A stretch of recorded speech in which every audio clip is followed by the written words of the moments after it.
very strange thing that happened with Cardi B and her WAP music. Now, y'all know what WAP stands for. I don't need to tell y'all. Y'all grown. WAP stands for wet apples and potato chips. And so but it may mean something else. That's what they say.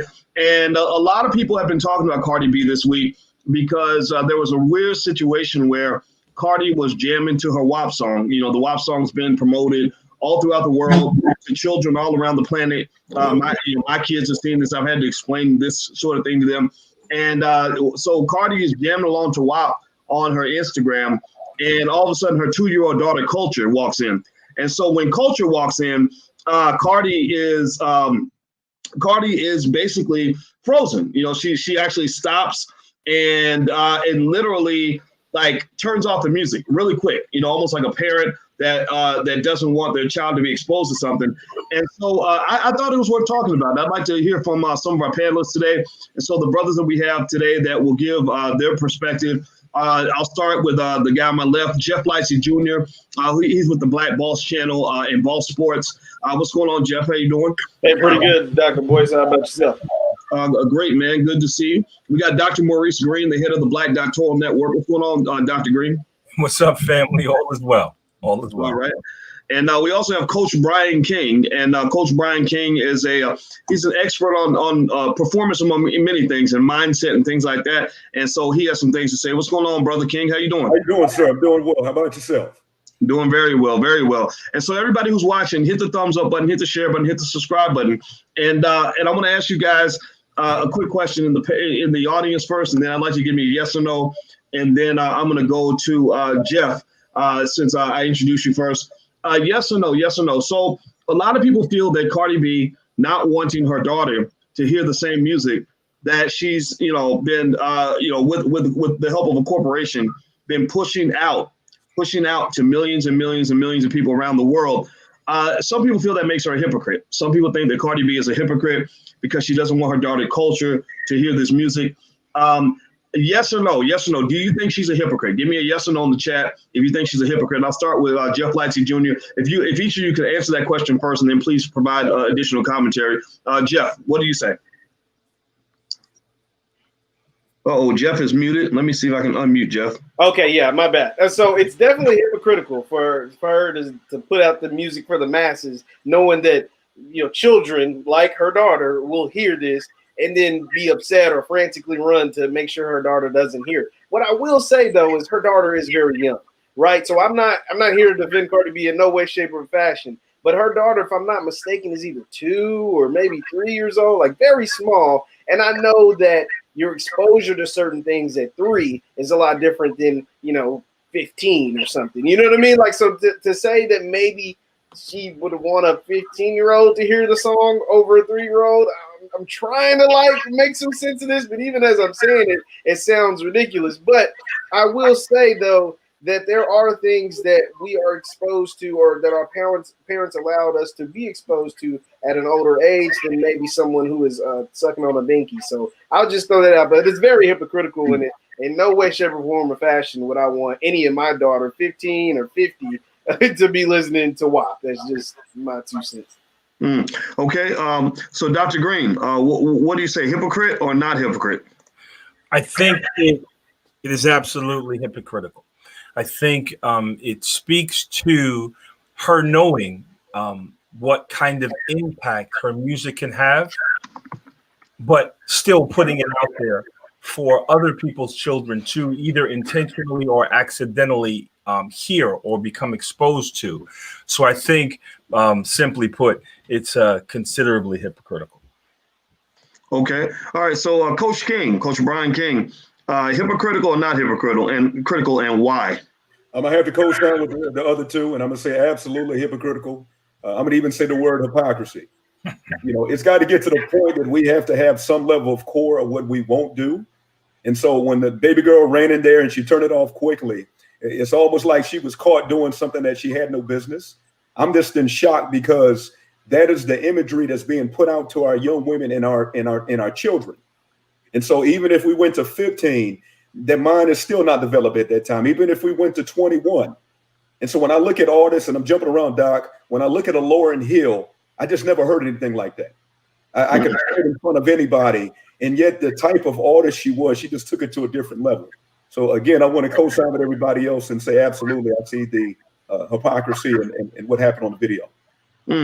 Well, what about this argument? I'm going to go ahead and play devil's advocate with this, and I'll go back to you, Jeff, to ask you this question first.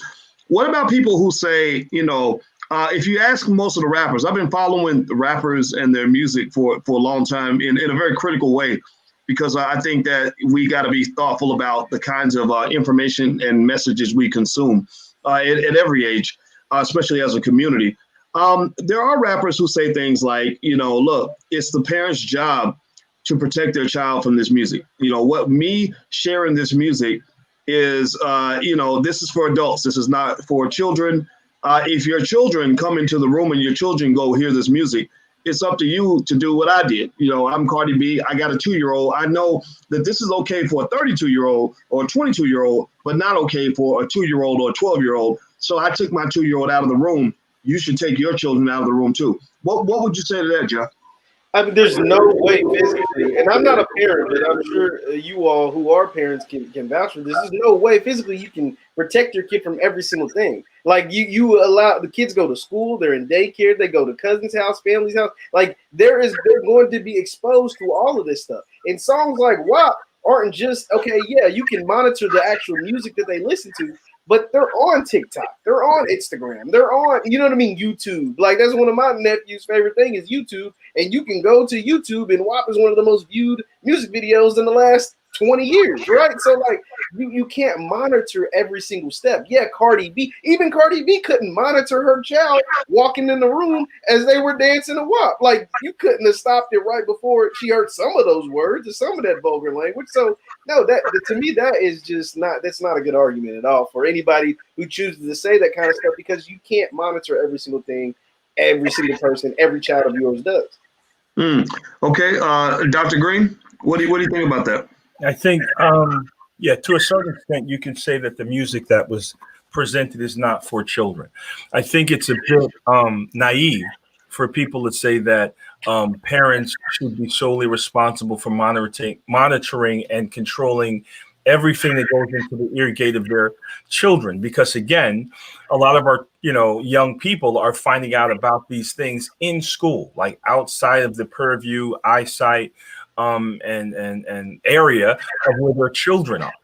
Or where their parents are. So I think that it's really important for us to understand that it's not that you can't have vulgar music, right? So it's not about censorship per se, right? But it's one of the arguments that's been presented about this music, suggesting that it's women empowering, it's empowerment, and the problem that I have with that idea, right, is something that a brilliant woman said to me, is how empowering can something be if you have to hide it from your children?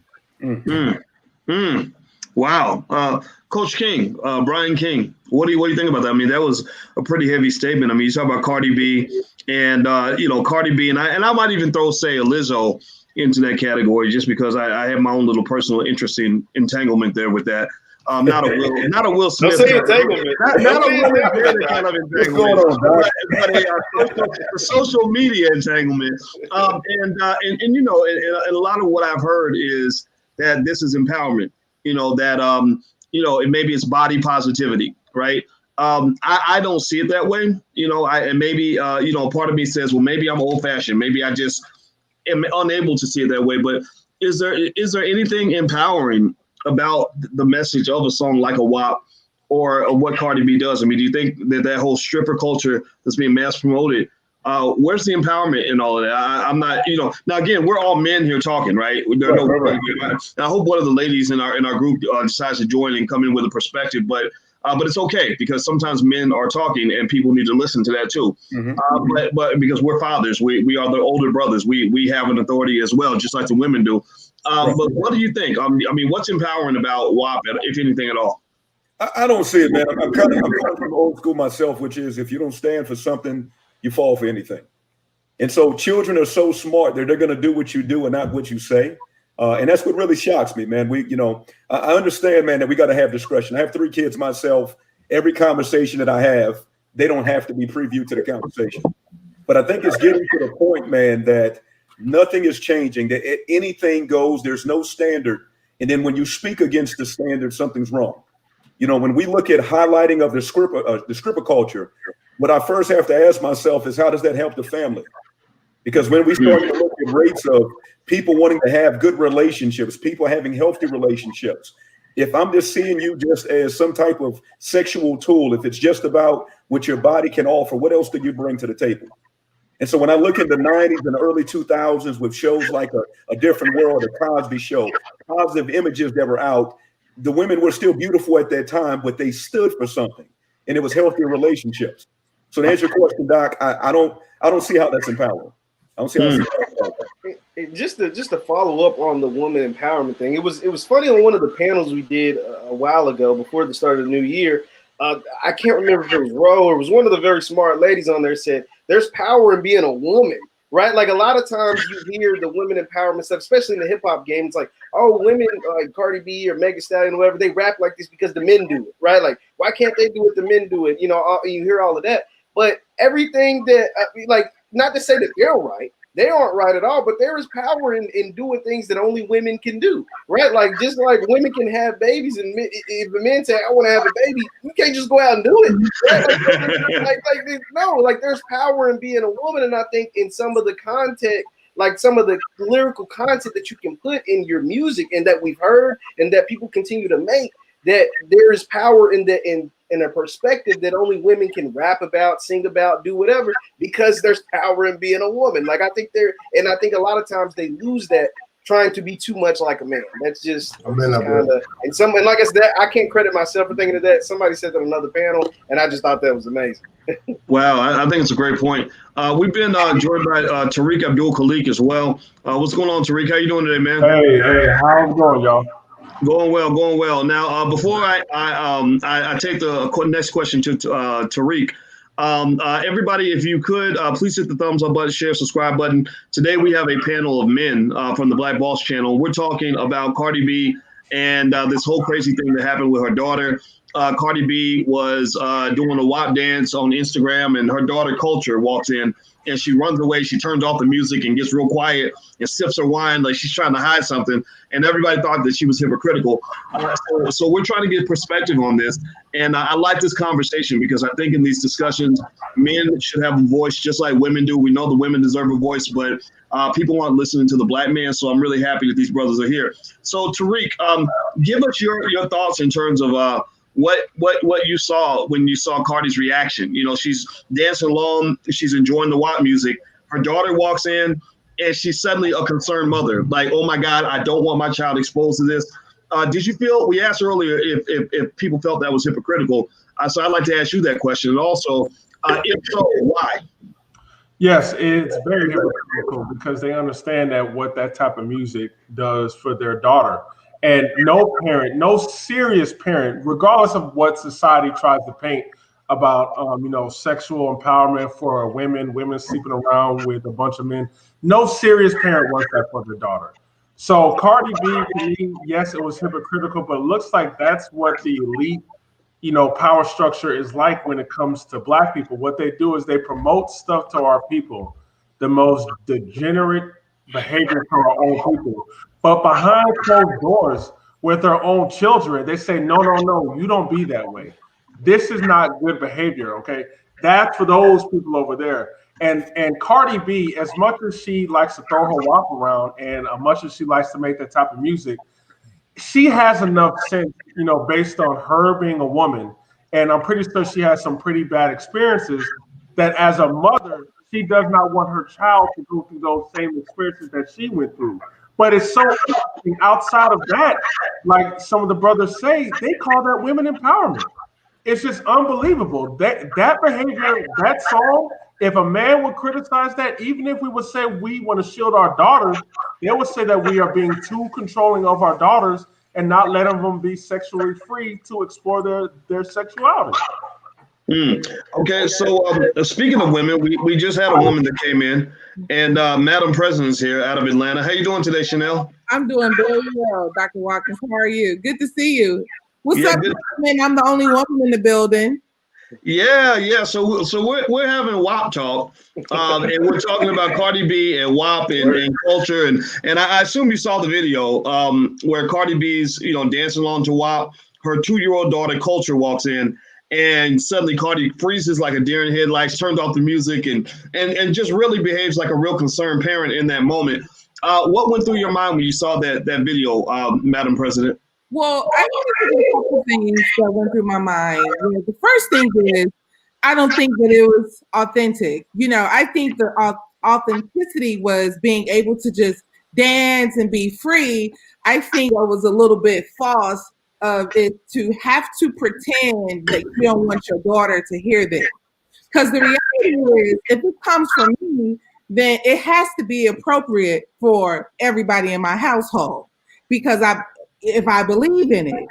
So I think that the idea that other people were watching probably coerced or influenced the idea of, oh man, I need to protect my daughter's ears, because I need to protect my daughter's eyes. Why wouldn't I need to protect everybody, all of our daughter's ears, if I had a problem with it? Through the airway. So I think sometimes it's kind of like you digging your nose by yourself all the time. You don't go and, it's not until people are watching that you say, oh shit, let me get some tissue. It's like you go and have a good time, but when other people are around, it brings another level of awareness and consciousness to correct. But I truly think that if she's being completely authentic, then she really probably don't mind the daughter hearing those lyrics. So it sounds like Chanel's saying, Madam President, excuse me, she's saying that Cardi was only blocking the music from her daughter because people were watching. Maybe because she didn't want them to think that she was the kind of parent that would let her daughter hear this kind of thing.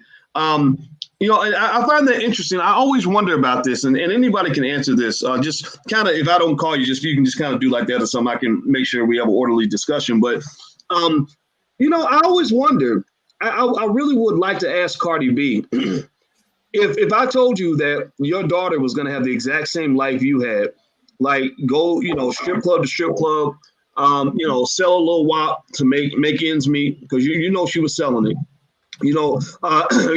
Cardi broke the law. She admits that. She admits to drugging men so she could steal their money and set them up with a tranny and all that. Just doing a lot of dirt back when she was in the trap. I wonder how Cardi would feel about that. Like, I wonder if she really would want that kind of life for her daughter. What do y'all think? I mean, do you think that she would want even any semblance of that life, other than the fame and the fortune? I mean, or even her daughter growing up rapping about what? Like, do you think that's what she wants for her daughter, or do you think she wants her daughter to be like a lawyer or something? So I definitely want to comment on that, but I want to take half a step back to talk about the idea of women's empowerment. I think that we need to be very careful, specifically as men, when we attempt to determine what women's empowerment is and looks like, right? I think it's a slippery slope when we start trying to interpret for women what is empowering. By the same token, I think that we can express the problems that we have with whatever was depicted and said. So I just wanted to kind of throw that out there. Because I think that's important. I think it's important when it sounds like we're starting to speak for women, and I think that's a problematic positionality. That said, I was looking at the comment, and someone said that we're a bunch of men talking negatively about women. I want to address that too, because that's how things get switched around and stories told incorrectly. That's not what we're doing here. We are, as concerned Black people, some of us as parents, we are discussing something that we think is really important because all of our children and mentees are exposed to it. So let's not be overly simplistic and suggest, oh, they're just a bunch of men talking negatively about Black women, because I think that's disingenuous. Lastly, I think that every parent, every good parent wants their child to do better than they do. And so I don't think she wants her to have the kind of experiences that she had. I think that where we miss something is when you put something out in the airwaves that has this universal appeal, you cannot control who's going to hear it and what ear gates it's going to enter. I think a better question is if you change the lyrics and didn't say something as graphic, would the song have still been as happy? I think so. So it's who's paying for this kind of information? Like we can jump on Cardi B, we can jump on Meg and Lizzo, but what we should really think about, what the sister was talking about, authenticity. Who's paying the checks for this kind of information to be given? Because I have the same problem with male rappers that talk about, and you'll hear me say this often, murder this, murder that, put a gun in your mouth and leave you leaking in the street. It's the same kind of offense that we need to look at. So it's not about, and I want to just drill this home, it's not about men against women, because it's always this gender thing that's put out so that people don't have to hear our concerns. What we're suggesting is the same way, we don't want people talking about murder, robbery, I killed this N-word, blah, blah, blah, blah. We have a problem with hearing the kind of lyrics that were presented to the audiences that now people have got to run and hide their children from. Well, I think that's a great point. I think that it's real interesting, what people define as empowerment now. And also that whole idea of twisting it into a gender thing. I've just learned you just got to ignore that. I just think that if you genuinely know that you're stating things because you're concerned, because you have daughters, like I got daughters in the house, and I have a right to decide, how you're going to approach those girls, period, whether they like it or not. And that's it. You can label it however you want to label it. But I got past the point of giving a damn what people think, because I know that whenever you exert strong leadership in any area, you're going to have criticism. It's just going to come with that, especially in the Black community when you're talking about any form of masculine leadership. Anytime the men step up, so when you say, look, I don't think it's appropriate to go and rap about a woman's vagina like you are selling a $2 cheeseburger. Right? No, I don't think my daughter should give up their most precious, valuable womb in exchange for a Gucci bag.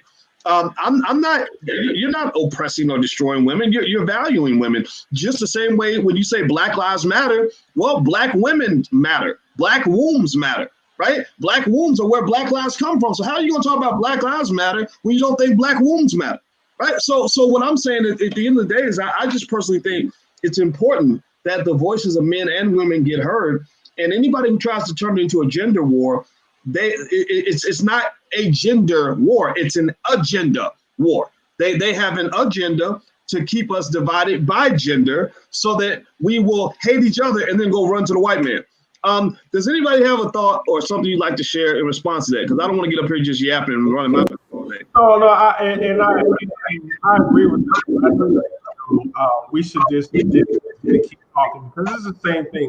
If you say anything problematic, like let's say, every Black television show has a lot of homosexuality in it, and you criticize that, they will say, well, you must be some closet homosexual who really likes men or something like that. So there are always going to be deflection tactics in the Black community, sadly, because we have a media that kind of just kind of holds our hand and promote a lot of garbage in the community to where we cannot have serious conversations, because you get these juvenile deflection tactics to stir us away and say nothing is seen here, everything's okay, when our community is repeating the same cycle. We have a lot of single mothers, we have a lot of Black men going to jail, being incarcerated. We have a lot of problems in the community.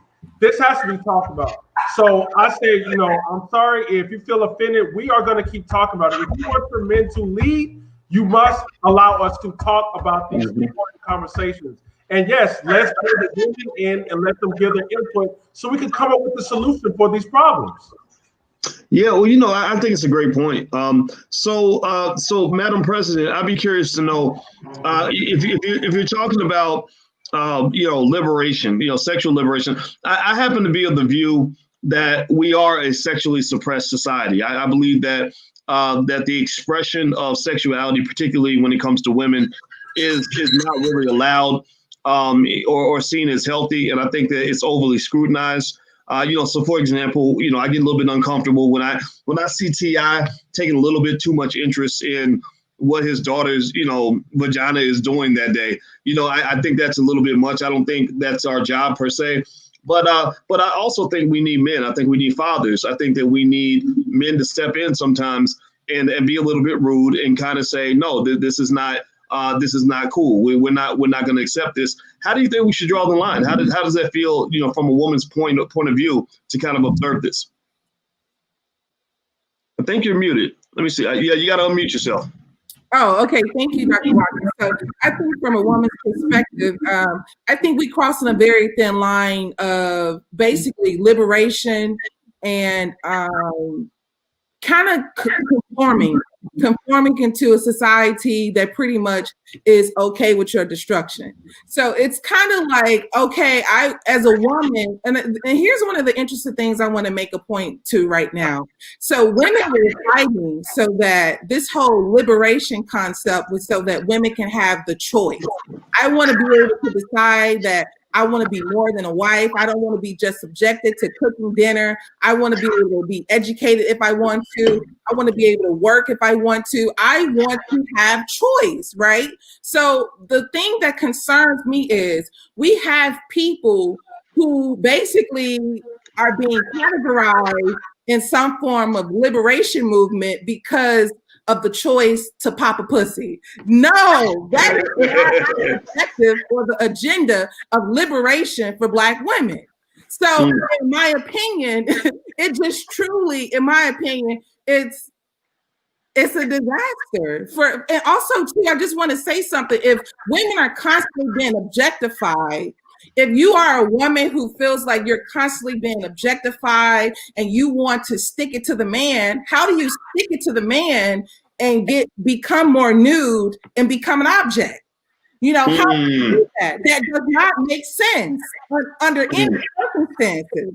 So I'm not trying to come hard on Cardi or Megan, because I also come to realize that, to be intelligent has to be a thing in our community. That's one of the reasons why Cardi and Megan has more money than Madam President. I don't think that they have more talent than me or anyone else of that matter. But it's something about white supremacy that kind of puts you on a pedestal when you're conforming and you all about when you're being destructive to your community and the people around you, especially people of color. And also to drill this home, as the brother said, I was watching television during the New Year. And you made a comment about Snoop Dogg, and they had all these different performances. So I was able to see that when the Black women came on to perform, they were naked. But when the Latino men came on to perform, they were fully clothed. When the white men came on to perform, they were fully clothed. So you got to understand when you're being pimped. So it's a difference between I am the pimp and I'm being pimped. So I don't understand what society is trying to make you feel like somebody is being pimped. And what I feel about the Black community is we are the only group of people who gets fucked and pay for the leg. I don't get it. We are the only group of people that gets fucked and pay for the leg. So we have to do a complete transformation on the mindset before Cardi B becomes a multi-millionaire in front of women and girls and men. She comes from a society that positioned her that way, that told her that you can get it this way. And also, we have to give the women the same kind of resources on women and men. It cannot become easier to be a stripper and a drug dealer and any other form of negative idea of self. And then when you want to become a lawyer, when you want to become an endocrinologist, when you want to become a dermatologist, when you want to become all these other things, it becomes so difficult. Cardi B, I'm gonna give her the benefit of the doubt like many other women. We don't come from these beautiful places. society for us is, let me tell you something else, and I'm gonna give the floor to the fellas. But when you look at the white girl, I can't think, Taylor Swift. Taylor Swift was one of the top grossing singers in America, right? This is, I want to say, about 2 years ago. She was number one. Taylor Swift was going to be rich, whether she picked up a mic, whether she slid down a pole or anything. She comes from a wealthy father. She comes from a household of wealth. She comes from a household of functioning societies. Also, white privilege is a thing. So I just really feel like before we create Cardi into a mainstream platform, we got to give our sisters a different alternative and choices as well, and make that shit sexy, fully clothed, make them desirable, fully clothed. Well, it makes me think about, like Lauryn Hill, right? When you just really think about, like just a woman that really embodied just a tremendous amount of class, that commanded respect from men and women, who, showed all of her talent in every single way and didn't have to do things that were degrading to do that, right? You see her, some of the images, she gets to show her creativity, and she's still sexy, right? Lauryn Hill was always very sexy. You look at pictures like that, I mean, that's a sexy Black woman. And I would argue that, and Ben, give me a yes or no in the chat if you agree. And I think that it's kind of I think it's more so to say, when I look at a Cardi B, it's not that I don't believe Cardi B has a right to exist, right? Strippers gonna strip, let them do their thing. Who am I to stand in the way of that? But when you are elevating, when you allow these companies that are owned by white people, by the way, like Apple Music and whatnot, they're picking Cardi and putting her above. They're propelling her above India Arie. They're putting her ahead of the Lauryn Hills, or or people that have just as much talent. So it almost seems that it says, and here's the thing: there is no white Cardi B. There is no white female singer that you can name who is as famous as Cardi B, who does what Cardi B does. There is none. The closest is probably that crazy lady, Hannah Montana, Miley Cyrus, but she's not Cardi B. She's not hot like Cardi B is. So this is an agenda that's specifically designed for people that have melanin in their skin. This is not something that they do with their own women. They don't do this with Asian women that I know of. So I'd be curious, Coach Brian, you raise your hand. What would you like to say, brother? I was going to say, man, it's just kind of getting back to the idea, man, a good name is worth more than money. And so when you look at a Lauryn Hill, when you look at what's going on, I'm all about the benefit of the doubt, but I'm more so about the leadership. Because even if we look at it from an economic standpoint, supply and demand. So this is yet the most watched video, and people are taking this stuff in. The bigger picture, what I see is, what images are we putting out as a people? Because if we keep on putting these people on stage, we keep on celebrating this, we acting like it's not affecting our culture, the overall is going to leave a remnant that's going to last a long time. And so when I look at just the change in generations, as we just mentioned, from a Lauryn Hill, one of my favorite artists, to what's going on right now, what changed from Lauryn Hill's generation to the current generation?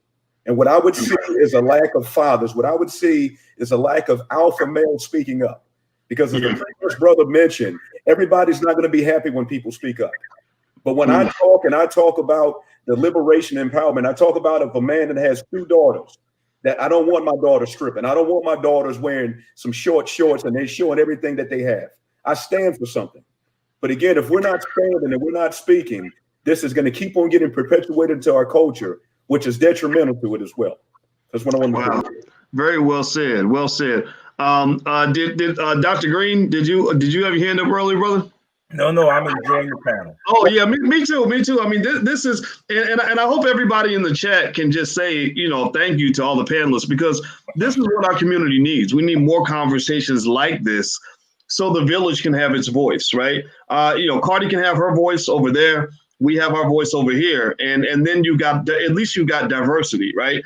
So by the way, so everybody, if you haven't subscribed or hit the thumbs up button, if you agree with what I just said, I hope you'll take a minute to subscribe, share this video, let other people know these conversations are happening, so that our community does get a chance to show the full spectrum of who we are, and not just have all of us sort of be reduced to one-dimensional cartoon characters. So Jeff Lightsey Jr., you had a point you want to make, sir? Just going Madam Pres, what you said, Doc, and what Coach King said. If you think that this is just about music or just about Cardi B, you're missing the whole point, right? Like if you just come in and say, well, it's just a song or it's just music or Madam President, it's just performances, you're looking too deep into what they're wearing or what they're saying, like we're just enjoying it.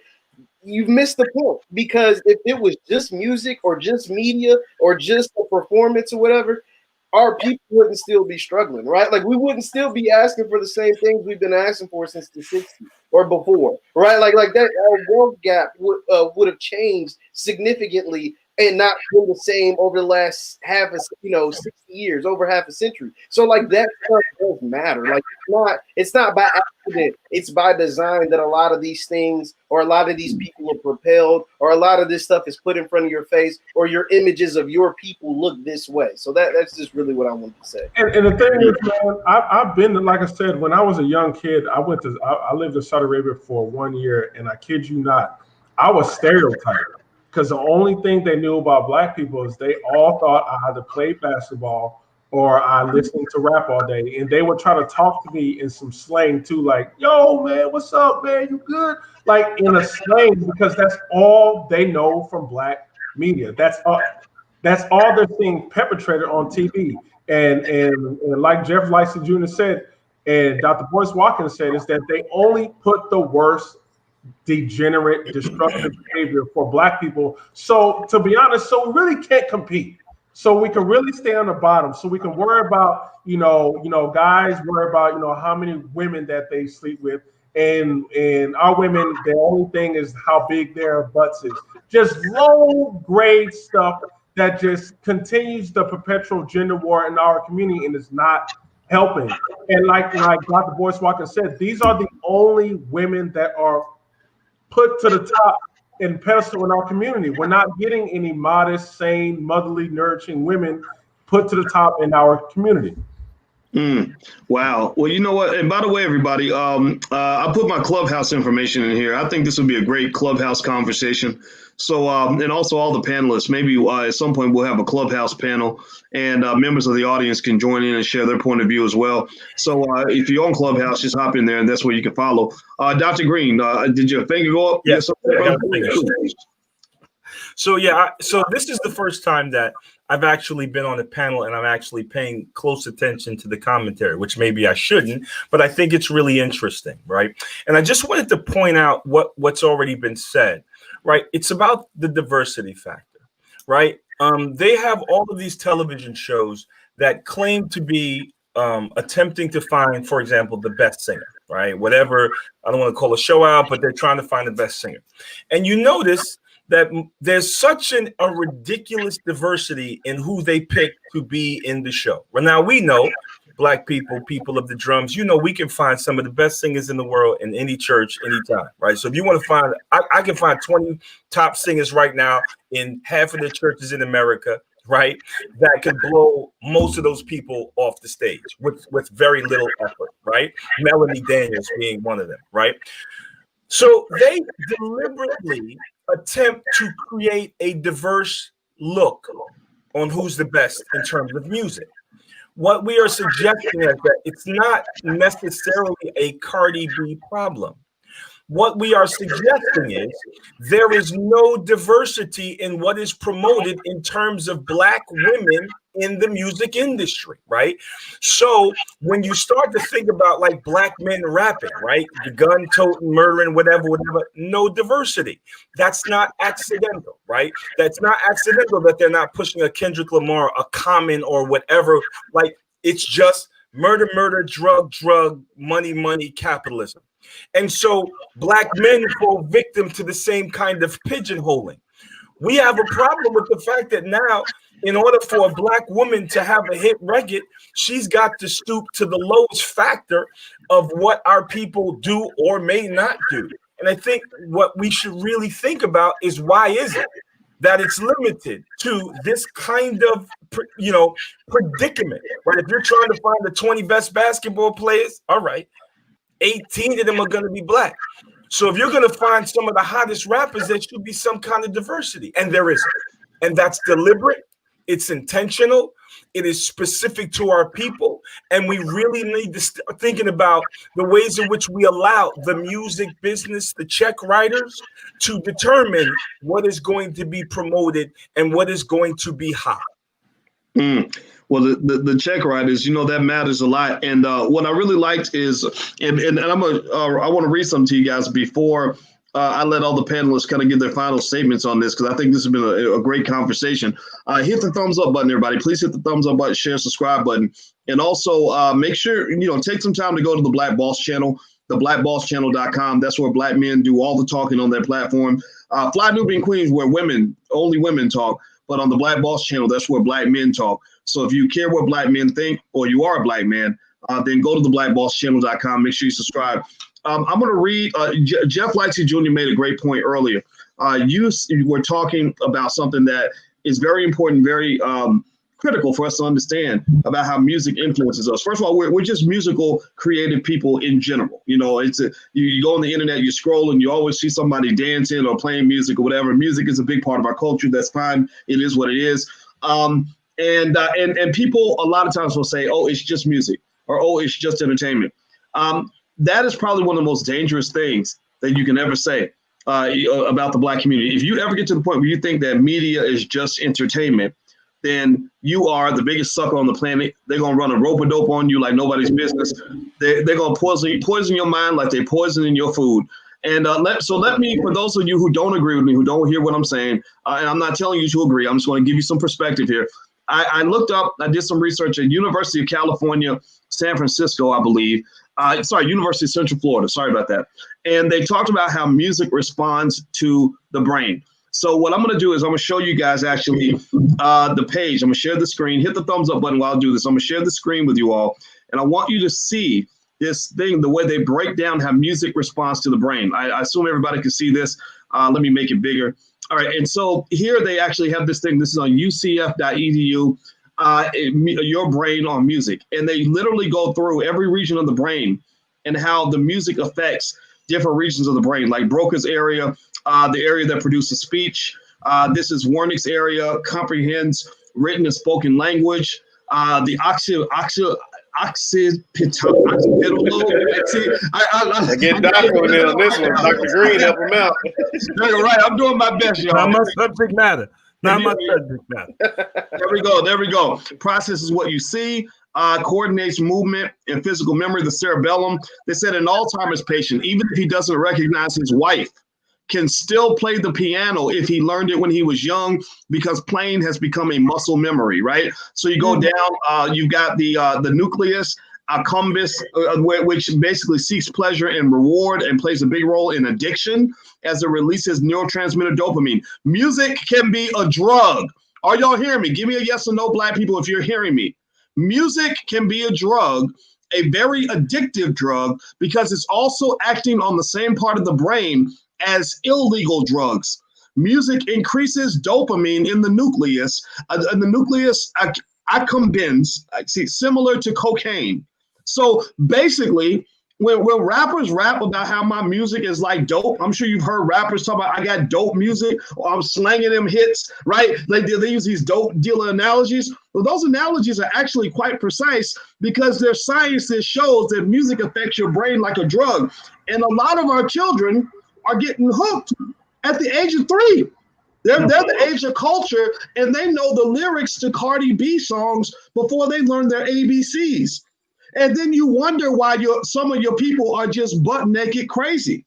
They literally also say that a child is born with more neurons in their brain than they actually need. They said about the age of 8, if you have not stimulated those neurons, right, before 8, the child can learn languages, they can pick up music, they can learn how to twerk, or they can learn how to do math. It's up to you to decide what you're going to do with that child. But by the time that child hits the age of 8, the child starts to shed the neurons that he or she is not using.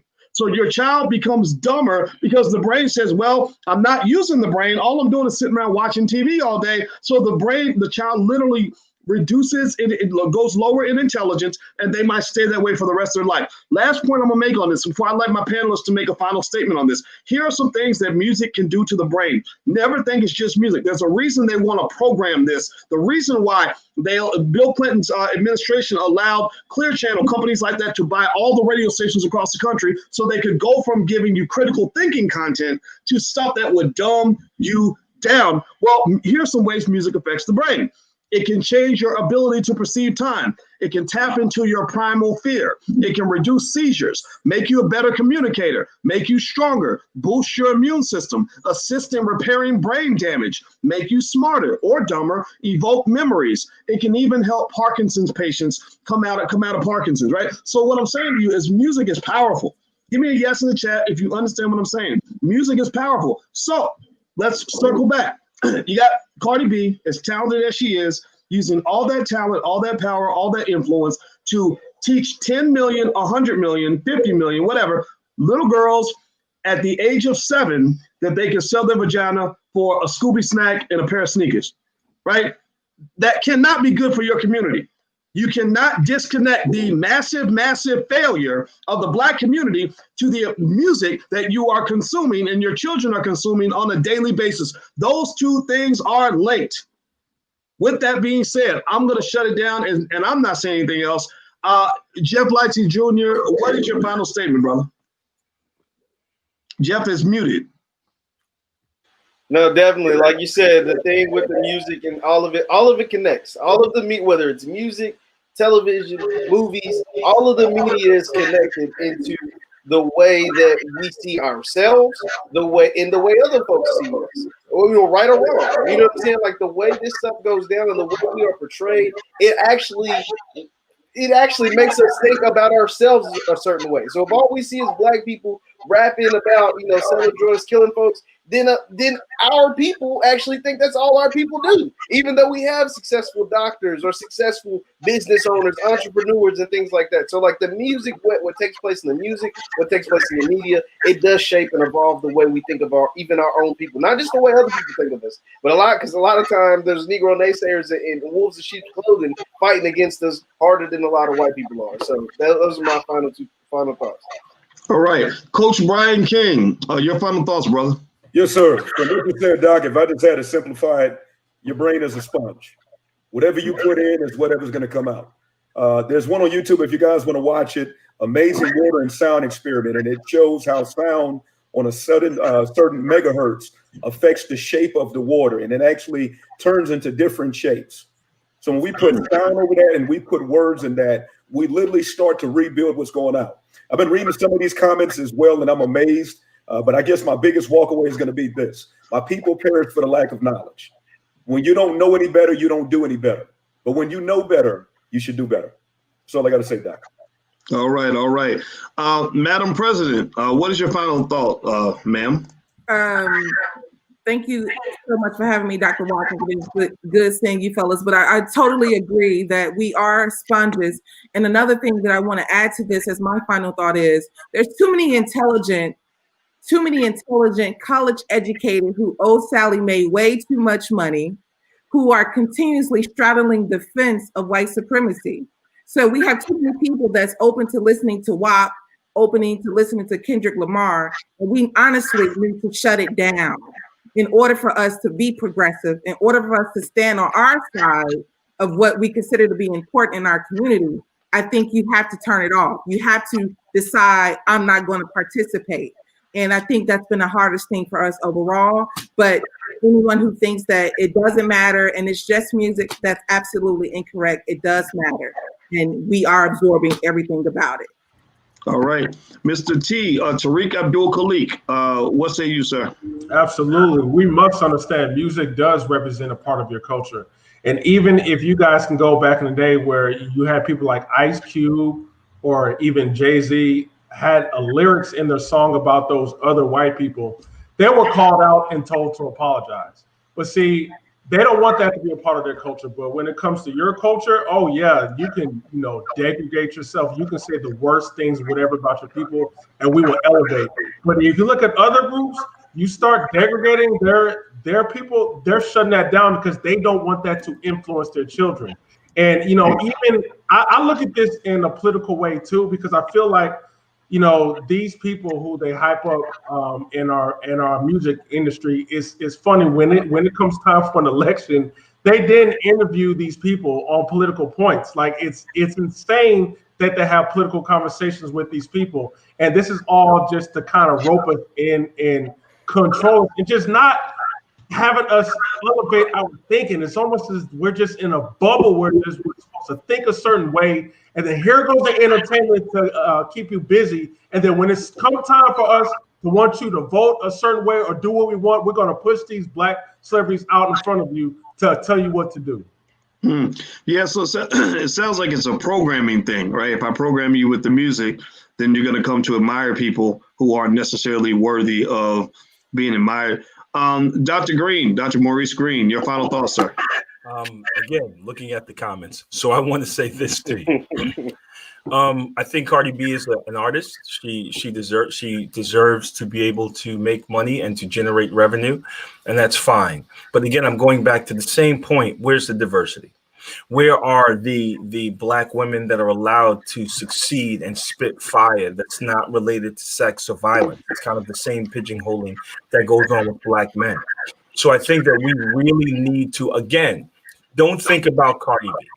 Think about the check writers. Who are the people that promote this kind of music and suggest, and this is a key component, suggest that this is our culture, right? You're telling us that this music represents black culture.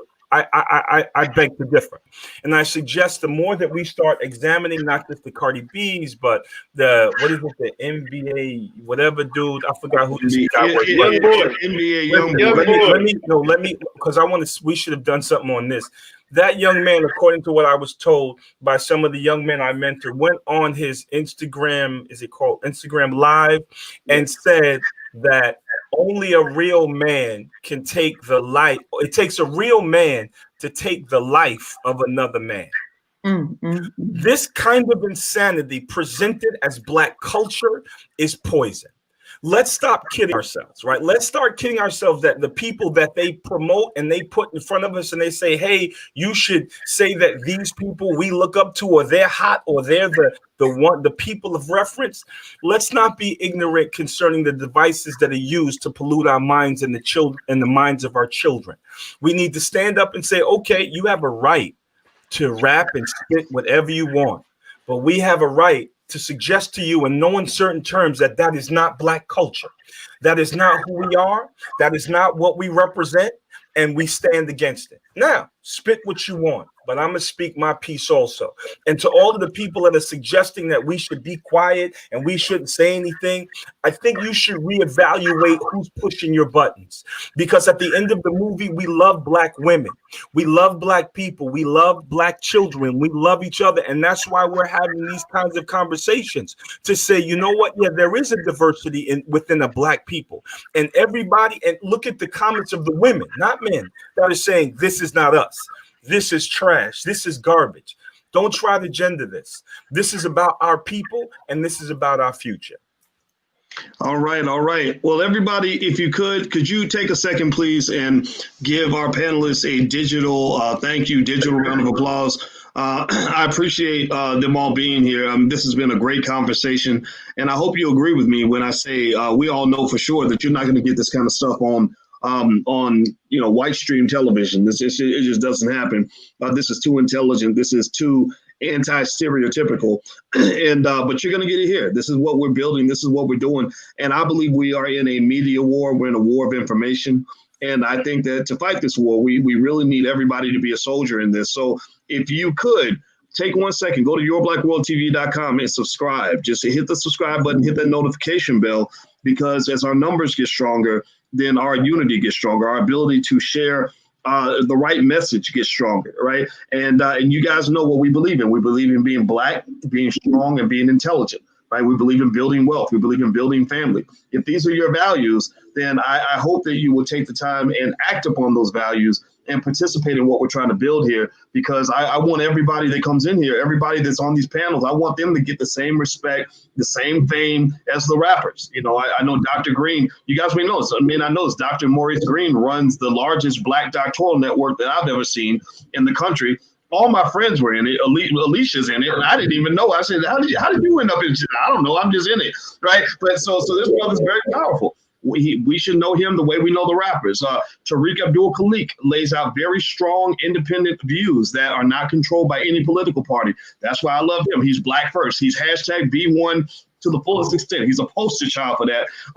Jeff Lightsey Jr. is as talented as Stephen A. Smith when it comes to breaking down sports and doing his thing. He should be world famous. Coach Brian King. I haven't known this brother so too long, but I met him I think I met you at the Lamar Tyler's event, right?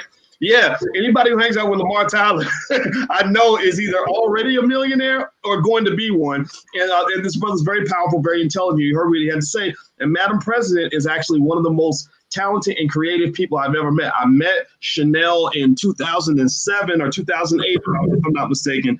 And she has a talent level when it comes to not just poetry, but also filmmaking, things like that, that is out of this world. And so I hope that you will follow these individuals, because this is our talent base. This is the talented 10, so to speak. It's not some guy who got a record deal from a white man. You know, getting a record deal from a white man being put in front of 100 million people because you know how to rap about killing Black people. Unfortunately, for some people, that kind of just makes you a Klansman. You're just a Klansman in blackface. People just can't identify you because you have the same skin color, but y'all don't understand. Some of these people are sent to destroy you, and you have to be able to see the poison when it's laid out in front of you and your kids. So God bless everybody. Thank you guys for listening. I hope please hit that thumbs up button, share, subscribe, all that good stuff. And thank you again to the panelists. And we'll be back with more panels. We do panels all week long, and this is what we're going to do. And if you also actually ever want to be on a panel, you can email producer@flynubianmedia.com. That's producer@flynubianmedia.com. So take care, everybody. Have